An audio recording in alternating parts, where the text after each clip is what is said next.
Good morning, ladies and gentlemen. How do I follow those two excellent speeches? Very moving indeed. First of all, I'd like to say thank you very much to Helen and to PSR for organising this great symposium.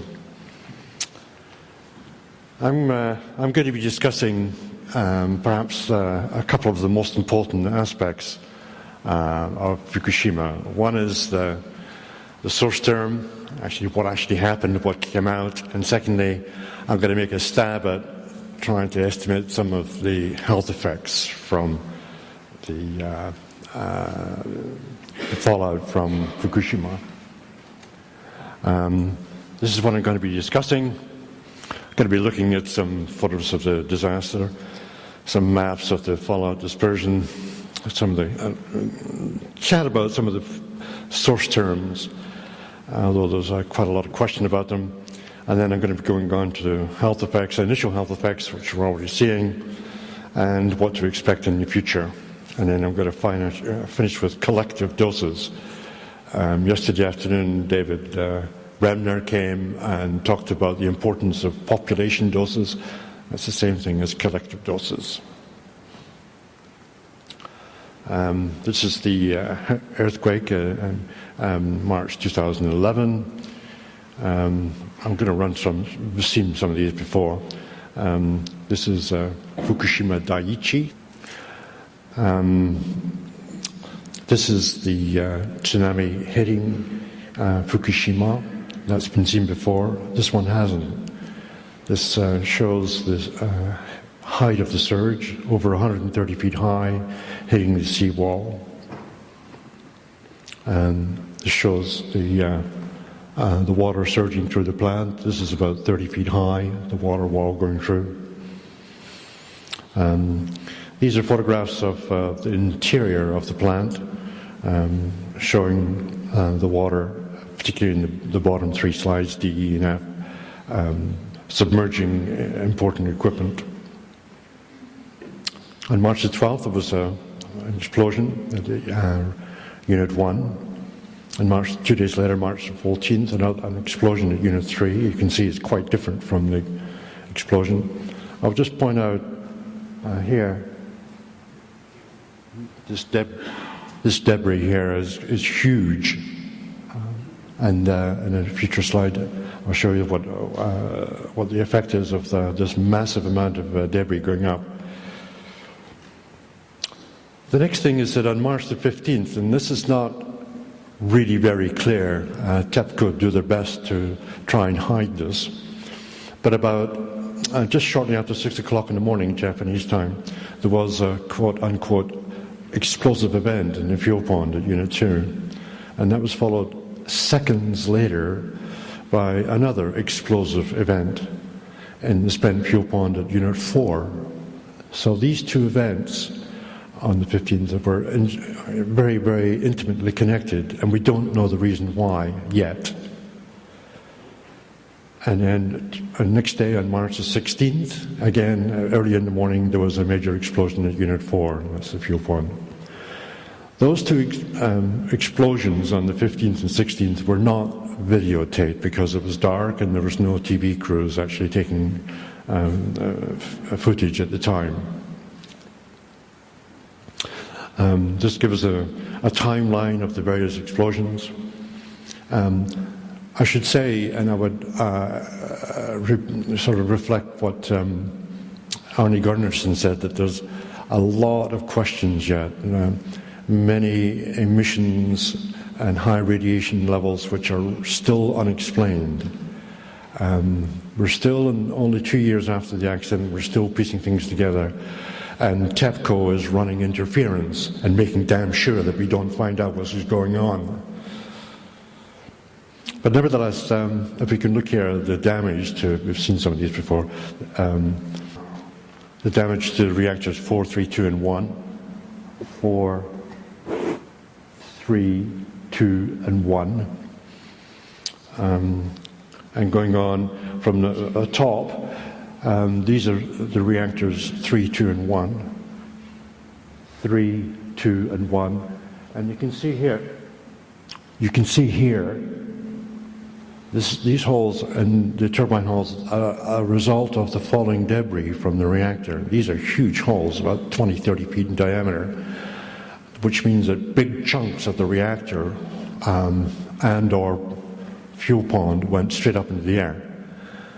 And yes, you heard yesterday Arne Gundersen say that he thought that perhaps there was a criticality involved, but that was a minority view. Well, I share that view. It doesn't matter if it's a minority. There's quite a bit of evidence suggesting that something more than a hydrogen explosion took place. Of course, the officials, TEPCO and the Japanese government agencies deny it, but there's far too much plutonium and uranium lying around the rest of Fukushima for there not to have been a criticality accident, event, I should say. So we'll see in future what actually happens. Again, more the damage from to reactors 4 and reactor 3. So just to recap what happened. There was at least four explosions in the reactors at units 1, 2, and 3, and the spent fuel pond at unit 4.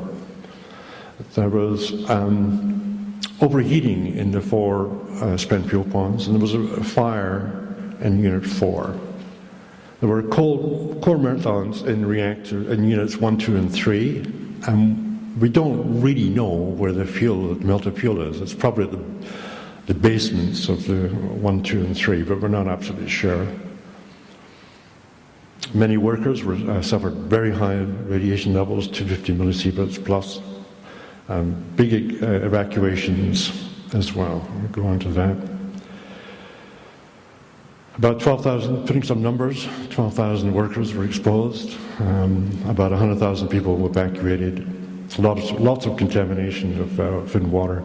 And about 8% of Japan's surface area was contaminated. These are the evacuation areas. They're color-coded so you can follow them. I think that rather than me discussing this in great detail, if you want to, you can download this, or you'll be given copies of it so you can study it at your leisure. But the pink, the green, and the purple areas all had different parameters about when and the numbers of people who were evacuated. Here again, more precise data about evacuation numbers and zones. This is a photograph, an image from surveys done by US military, basically, of helicopters about 100 meters above the surface, measuring cesium levels, both 134 and 137.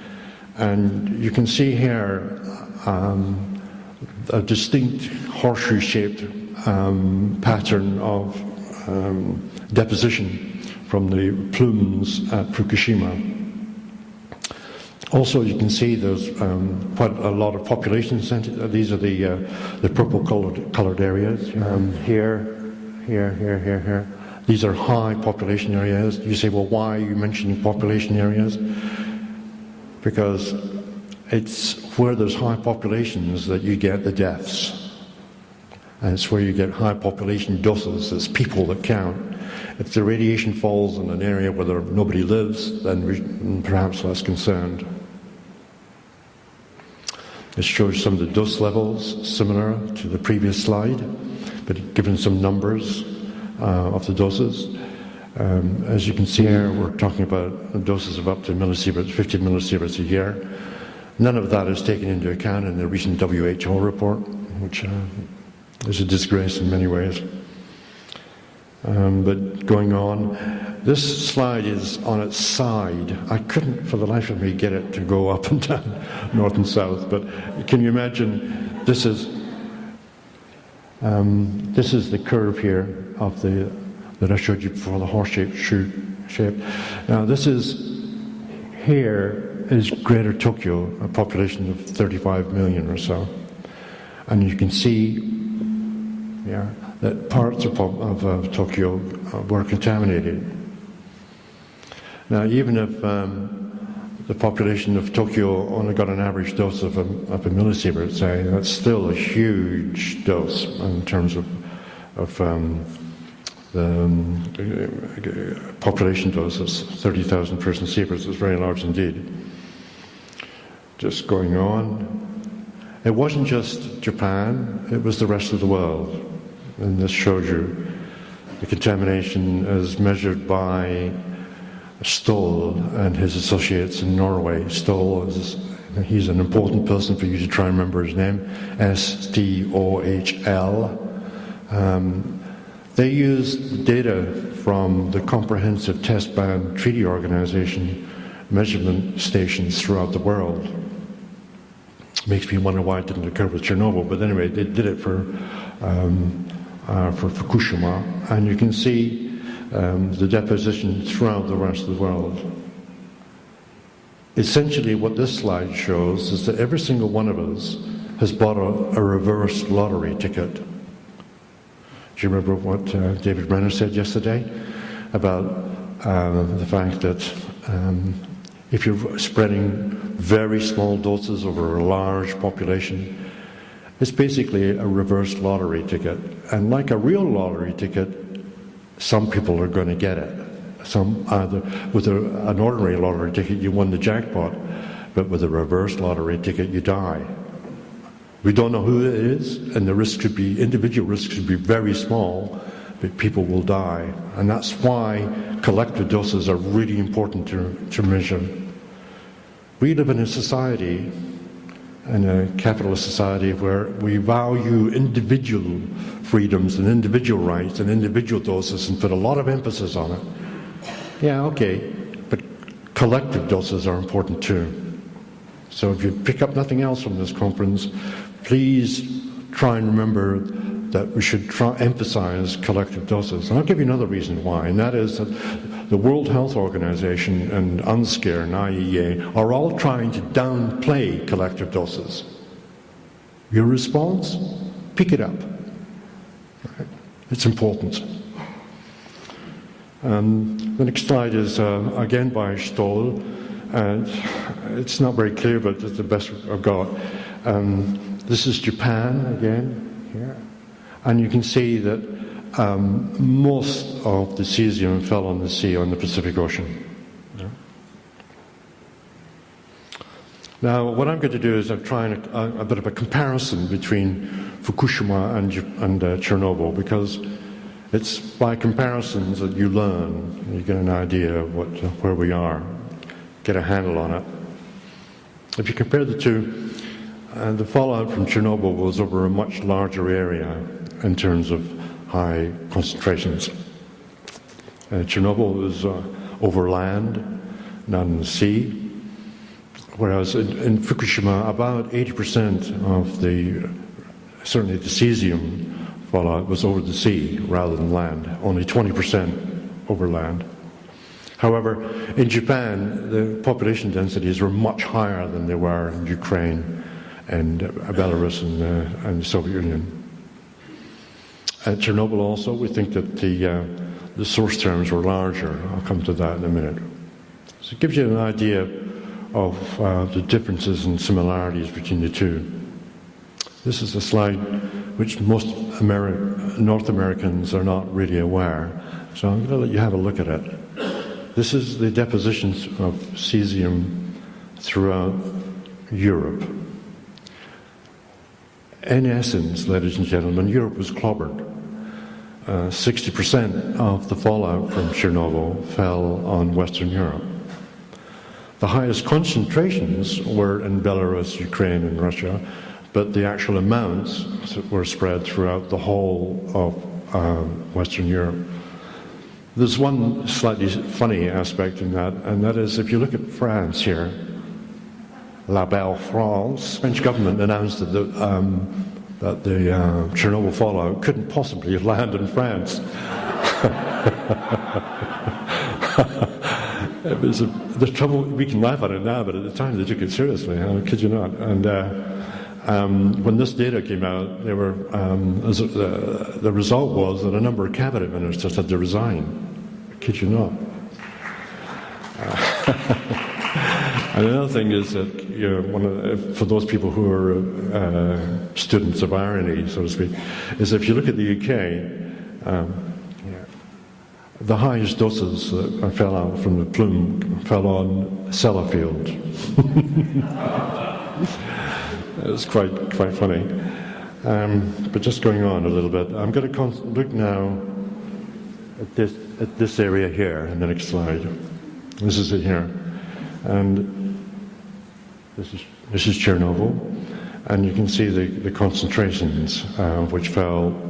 These are high concentrations in the immediate area. Now the next slide is going to be a bit of a shocker, but I hope you'll take it on the chin.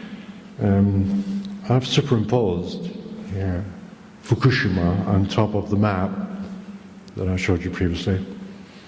It was the same scales, and the colors are roughly again to the same scale. So it gives you an idea of the respective sizes of the fallouts. Now, you're not just to take away from that Fukushima is not important. Of course it is. It's very serious indeed. It's just that Chernobyl was a catastrophe. And I use the word advisedly. Alexei used the word, and I totally agree. It was and is a catastrophe for the rest of Europe. And Japan's got its own one now. I'm not minimizing Japan at all, Fukushima at all. It's just that in the scale of things, oh, geez, Chernobyl was and is very bad. And I'm going to talk now a little bit about the source term. It's quite debatable. The most important nuclides are cesium from Fukushima. There's quite a bit of debate. Yesterday, Ken Busler showed there was a number of estimates. The Japanese ones were all about 10 petabecquerels instead of 36 from Fukushima. I hope you don't mind my using these words. Petabecquerel is basically 15 zeros after one. A humongous amount of radioactivity. So it's a quadrillion disintegrations per second. That's pretty large. But anyway, if you look at the two cesium numbers here, they're 3.5 times what all the other official Japanese estimates were. But I don't believe the Japanese official estimates. I don't trust them 1 inch. So I tend to prepare the estimates by Stoll and his colleagues in Norway. Now you may say, well, why do you believe, and that's from the Norwegian Radiation Protection Agency, well, why do you believe them? Well, Norway doesn't have any nuclear power stations. Okay, very important. And also, if you look at Stoll didn't measure iodine, unfortunately. Here. And so I had to go for another data source, and I used the Austrian Environment Protection Agency data.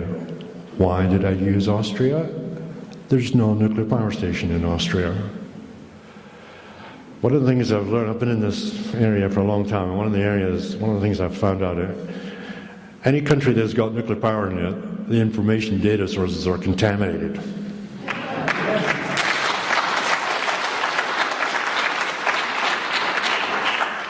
A couple of points also from this slide is that you'll see that the radioactive noble gas xenon 133, half-life of about 5 days, actually more was emitted from Fukushima than Chernobyl, mainly because there was 3 reactors that went up, whereas at Chernobyl there was 1.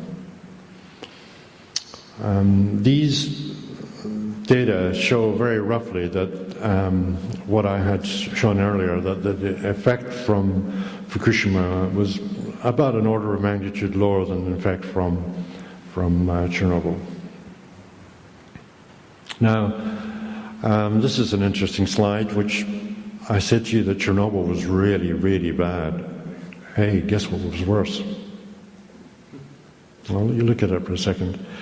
The important is the x-axis, which gives you the time. The year is 1960, or 55, 60, 65. Guess what happened then? You got it. It was the atmospheric bomb tests. And you can see that it put out a huge amount of cesium into the atmosphere.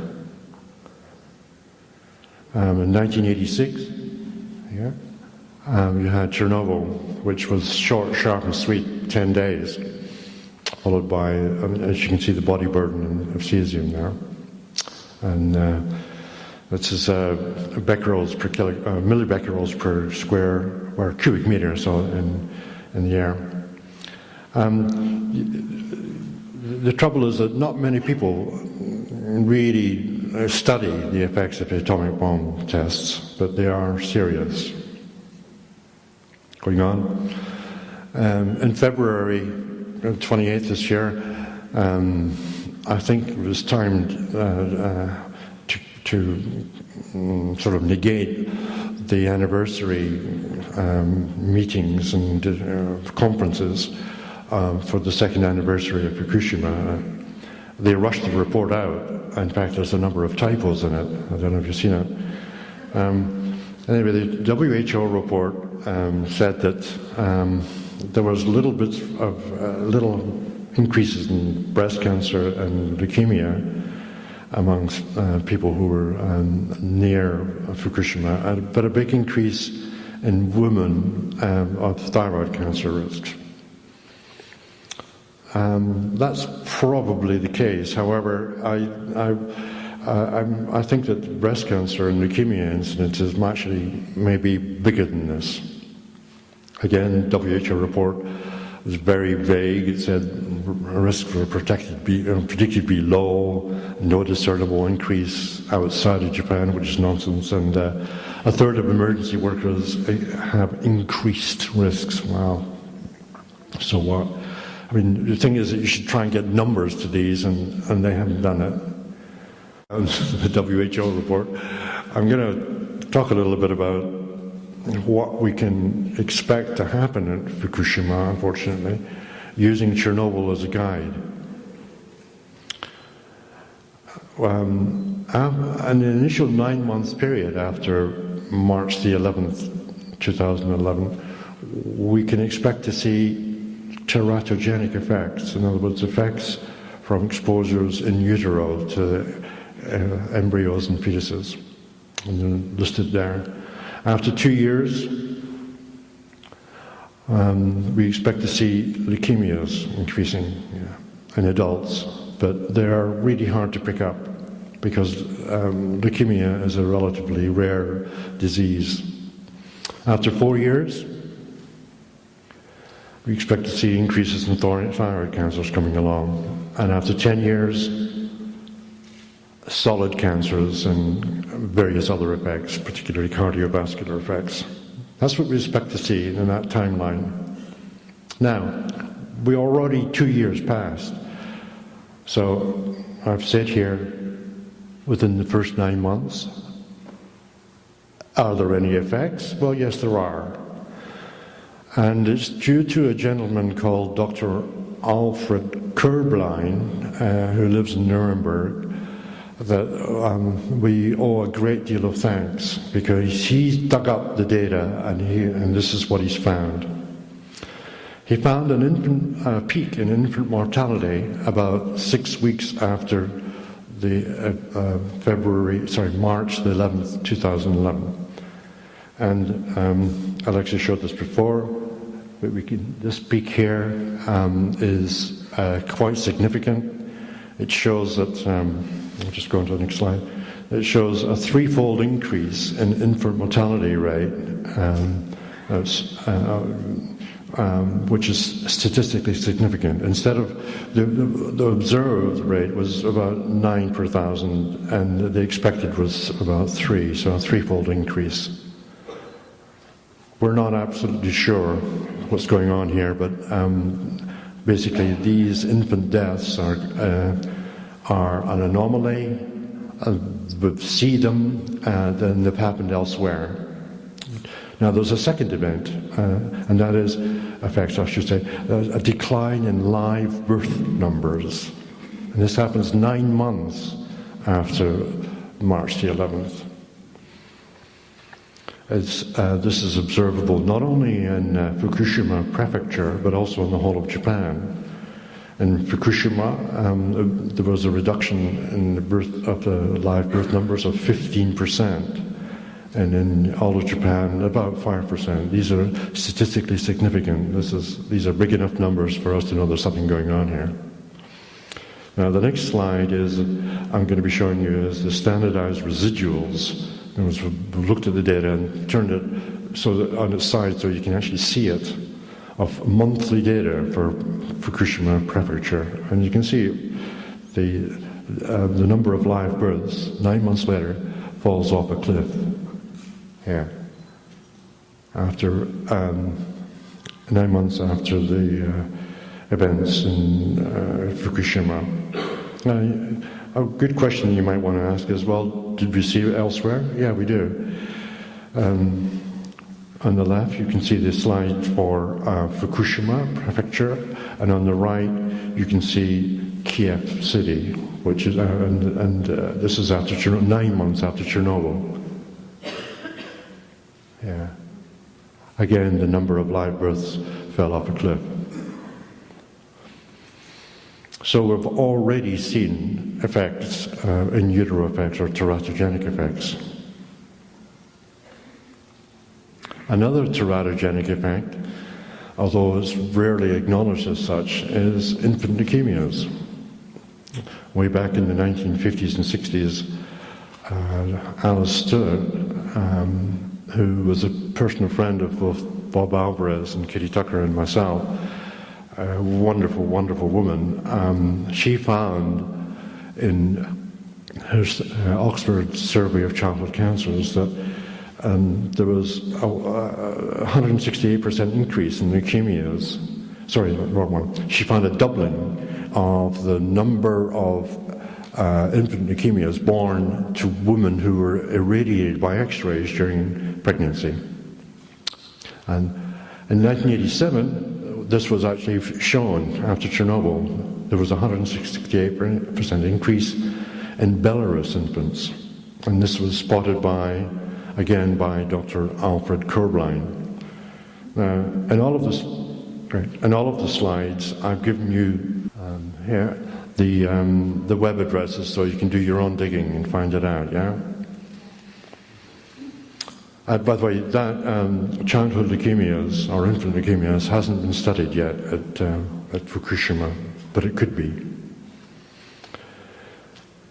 I'm going to move now to adult leukemias, which we would expect to see, well, from now on actually, 2 years after the event. That's when you begin to see adult leukemias.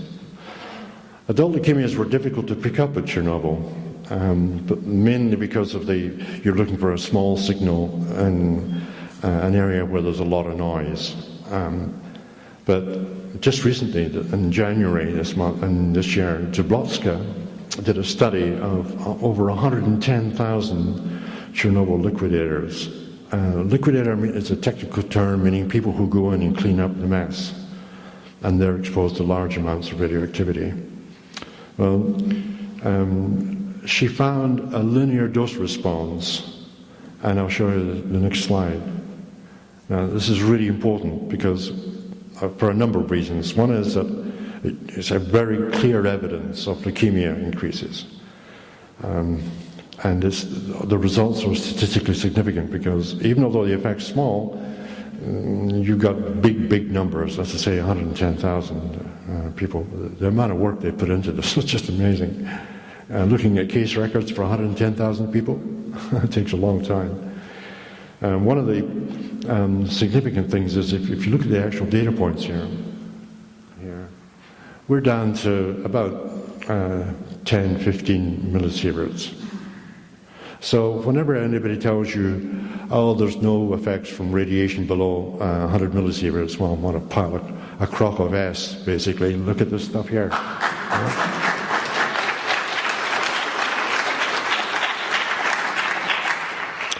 Just going on. Now, one of the things that we would expect after about 4 or 5 years are increases in thyroid cancer. Already, we've seen increases in cysts and nodules in children in Fukushima last year and this year. I've double-checked this with a number of scientists, what the significance of this, and I have to say that there's conflicting results, and it's basically hard to say what's actually going on here. All I can say is that, and this is the important thing, from Chernobyl, after 4 years, we're going to see increases in thyroid cancers. That's the key thing. Maybe not as much as, thankfully, as at Chernobyl for this reason. At Chernobyl, all of the people there had very low levels of iodine because they lived thousands of kilometers from the sea and they had not much fish in their diet. Whereas in Japan, all of the people live very near the sea and they all have very rich diets in fish and seaweed. So their thyroids were stacked up with stable iodine. Okay? And whereas in Chernobyl, they were starved of iodine, and when the radioactive iodine came out, they gobbled it up and took it in. So with any luck, the thyroid cancer incidence at Fukushima won't be so severe as occurred after Chernobyl. And it was severe after Chernobyl. This is data showing the epidemic of thyroid cancers in Belarus after Fukushima. And you can see here, this is adults.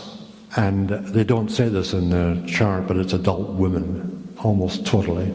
I don't want to steal the thunder following speakers, but there's quite a clear gender difference here. Women really got it in terms of thyroid cancers after Chernobyl. Okay, better get on. But I mentioned earlier on about that we need to talk about population risks versus individual risks. There's a lot of emphasis on individual risks, but really we need to talk about population risks as well. As I mentioned, there's a reverse lottery going on, but real people will die. I want to now talk about, and finish off with a few, because we know of these exposures from the fallout throughout Japan and elsewhere, you can make estimates of the number of people who will die from cancer. Once you've got the collective dose, you can multiply by a risk factor of, say, 10% per sievert, and get an estimate of the number of fatal cancers. Now, there have been 3 studies so far. The French study by the Institut de Radioprotection et Sûreté Nucléaire, the first one. Tenhove and Jacobson on the West Coast at Lawrence Livermore, and Jan Bia and Ed Lyman and Frank von Hippel here in the East Coast. Frank's at Princeton. These 3 have made the following estimates. Frank, and by the way, I've corrected these data so that there's no DREF applied, because one of the funny things from the WHO report was that they said we shouldn't be applying DREFs. So DREF is a fudge factor, and I don't have time to explain it. Basically, it reduced the number of deaths, and if you don't have to apply it, then the deaths go up. Frank von Hippel said about maybe 1,500 deaths. The French government report said about 220. Tenhove and Jacobson said about 170. Jan Bea and his colleagues about 700. And I made my own study showing about 3,000 deaths. I'll be clear about this. This is from ground shine only. No internal doses, just ground shine. That was the cesium landing on the ground. But it's estimated over 70 years. That's how long the cesium will last. 70 years into the future. And if you compare that with Chernobyl, again, no draft, you can see the numbers are much larger. At least an order of magnitude, probably 2 orders of magnitude larger. I'm going to finish off on some citizen activist results. These are people who are not officials, that have no connection with the Japanese so-called radiation protection bodies. Professor Hariyama, He studied whole body counts of internal radiation of all the people who came into his hospital between October 2011 and November 2011. He wasn't paid to do this. He just did it himself because he was so concerned. 33,000 people is a lot of people. His measurement protocols were good. I double-checked them with colleagues in the UK. And the key thing that it came out with was that, and this is encouraging news for the Japanese people here and people in Fukushima, is that there's been a decline in the number of people who tested positive for internal cesium. And we can take something forward from that, from 12% in 2011 down to 3% in 2012. That's really encouraging news. And after May 2012, no cesium detected in the children so far. And that's a big number, 10,000. That's good. Hirata is on the cusp of the horseshoe, if you can imagine the fallout from. Just go on very quickly. Another citizen scientist, well, they're called the Safecast people, Asby Brown, if you know him, good bloke. A citizen scientist, no connection with officialdom, I trust them. They have glass badge data, which is like a film badge with a glass badge. And what he showed was that, they showed, was that the actual levels of external radiation are declining from here, 2011, down to 2012. The yellow bit here is the decline. In other words, the graph is moving to the left, showing that doses are going down. And that's, again, encouraging news. This is not TEPCO speaking. These are ordinary citizen scientists doing their own measurements, and I believe them. Big numbers as well. I haven't talked about internal radiation in terms of food here, but it's really encouraging that there's no fish allowed to be, all the fishing has been stopped. Big demonstrations, which is great. I'd like to finish off by saying that this is the words of George Santayana, a philosopher who said that governments and people who are unable to learn from history are condemned to repeat it.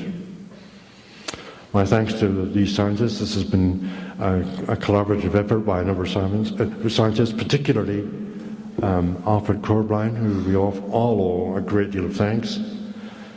I noticed yesterday that there were a lot of questions, and oftentimes they weren't really satisfactorily answered because of time. Can I point you to a bit of a shameless plug here, but to my website, which does have answers on collective doses of Fukushima, why WHO and UNSEER are wrong to try and discredit population doses, the new EPI studies, big studies showing risks at small doses, why we should still continue using LNT, and the lot of evidence on the below 100 millisieverts. This is what it's all about. Kids are taking the brunt of Fukushima. Our hearts go out to them. Thanks.